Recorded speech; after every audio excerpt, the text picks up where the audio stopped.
ಬಸವಣ್ಣನವರು 12ನೇ ಶತಮಾನದಲ್ಲಿ ಪ್ರಜಾಪ್ರಭುತ್ವ ನಿರ್ಮಾಣವನ್ನ ಮಾಡುವ ಕನಸನ್ನ ಹೊಂದಿದ್ದು ಡಾಕ್ಟರ್ ಬಿಆರ್ ಅಂಬೇಡ್ಕರ್ ಅವರು ಅದನ್ನ ನನಸು ಮಾಡಿದ್ದಾರೆ ಎಂದು ಆಲೂರು ಸಕಲೇಶಪುರ ಕ್ಷೇತ್ರದ ಶಾಸಕ ಸಿಮೆಂಟ್ ಮಂಜು ಹೇಳಿದರು.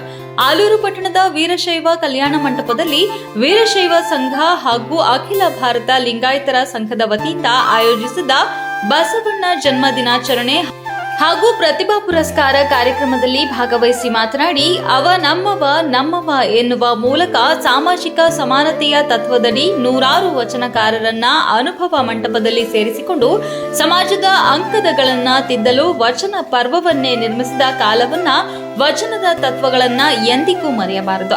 ಈ ಕ್ಷೇತ್ರದಲ್ಲಿ ನನ್ನ ಗೆಲುವಿಗೆ ಎಲ್ಲರೂ ಕಾರಣರಾಗಿದ್ದು ವೀರಶೈವ ಲಿಂಗಾಯತ ಸಮುದಾಯ ನಮ್ಮ ಪಕ್ಷದ ಜೊತೆ ಗುರುತಿಸಿಕೊಂಡು ನನ್ನನ್ನ ಪ್ರೀತಿಯಿಂದ ಪೋಷಿಸಿ ಬೆಳೆಸಿದ್ದೀರಿ.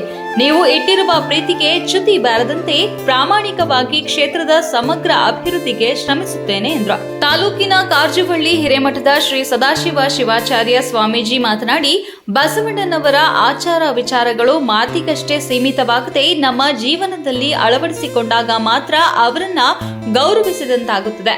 ತಾಲೂಕು ಮಟ್ಟದಲ್ಲಿ ಪ್ರತಿಭಾ ಪುರಸ್ಕಾರವನ್ನ ಮಾಡುತ್ತಿರುವುದು ಸಂತೋಷದಾಯಕವಾಗಿದ್ದು ಮುಂದಿನ ದಿನಗಳಲ್ಲಿ ಇದು ಜಿಲ್ಲೆ ಹಾಗೂ ರಾಜ್ಯ ಮಟ್ಟದಲ್ಲಿ ಗುರುತಿಸಿ ಸನ್ಮಾನಿಸುವಂತಾಗಲಿ ಎಂದು ಶ್ರೀಗಳು ಹಾರೈಸಿದರು. ಸಂಸದ ಶ್ರೇಯಸ್ ಪಾಟೀಲ್ ಮಾತನಾಡಿ ಬಸವಣ್ಣನವರು ಅನುಭವ ಮಂಟಪದಲ್ಲಿ ಎಲ್ಲಾ ವರ್ಗದವರನ್ನ ಸೇರಿಸಿಕೊಂಡು ಎಲ್ಲರೂ ಒಂದೇ, ಕಾಯಕವೇ ಕೈಲಾಸ ಎಂಬ ತತ್ವವನ್ನ ಜನರಿಗೆ ಸಾರಿದ್ರು. ನಮ್ಮ ತಾತ ಪುಟ್ಟಸ್ವಾಮಿ ಗೌಡನವರು ವೀರಶೈವ ಸಮುದಾಯ ಭವನ ಕಟ್ಟಲು ಅಂದಿನ ಕಾಲದಲ್ಲಿ 5 ಲಕ್ಷ ರೂಪಾಯಿ ಅನುದಾನ ನೀಡಿದ್ರು. ನಾನು ಸಹ ಇದರ ಅಭಿವೃದ್ಧಿಗೆ 5 ಲಕ್ಷವನ್ನ ನೀಡಲಿದ್ದೇನೆ ಎಂದು ತಿಳಿಸಿದ್ರು. ಪಟ್ಟಣದ ಕೆಇಬಿ ವೃತ್ತದಿಂದ ಬಸವಣ್ಣನ ಭಾವಚಿತ್ರವನ್ನ ಮೆರವಣಿಗೆ ಮಾಡುವುದರ ಜೊತೆಗೆ ನಂದಿ ಧ್ವಜ ಕುಣಿತ, ಡಿಜೆ ಡ್ಯಾನ್ಸ್ ಮಾಡುವ ಮೂಲಕ ವೀರಶೈವ ಕಲ್ಯಾಣ ಮಂಟಪದವರೆಗೆ ಸಾವಿರಾರು ವೀರಶೈವ ಮುಖಂಡರು ಹಾಗೂ ಸಮಾಜದವರು ಪಾಲ್ಗೊಂಡಿದ್ರು.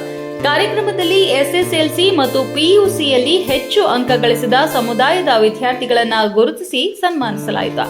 ಕಾರ್ಯಕ್ರಮದಲ್ಲಿ ಶಾಸಕ ಸಿಮೆಂಟ್ ಮಂಜು, ಬಿಇಒ ಕೃಷ್ಣೇಗೌಡ, ವೀರಶೈವ ಸಂಘದ ತಾಲೂಕು ಅಧ್ಯಕ್ಷ ರೇಣುಕಾನಂದ, ಉಪಾಧ್ಯಕ್ಷ ಡಿಎಸ್ ಜಯಣ್ಣ, ಸಂಕ್ಲಾಪುರ ಮಠದ ಪೀಠಾಧ್ಯಕ್ಷ ರಾಜೇಂದ್ರ ಸ್ವಾಮಿಗಳು, ಜೆಡಿಎಸ್ ತಾಲೂಕು ಅಧ್ಯಕ್ಷ ಕೆಎಸ್ ಮಂಜೇಗೌಡ, ವೀರಶೈವ ಮುಖಂಡ ಅಜಿತ್ ಚಿಕ್ಕ ಕಣಗಲು, ಶಿವಮೂರ್ತಿ ಸಿದ್ದಾಪುರ, ಟೀಕಾರಾಜು, ಡಾಕ್ಟರ್ ಜಯರಾಜ್, ಚೇತನ್, ಪ್ರಕಾಶ್ ಮುಂತಾದವರು ಉಪಸ್ಥಿತರಿದ್ದರು.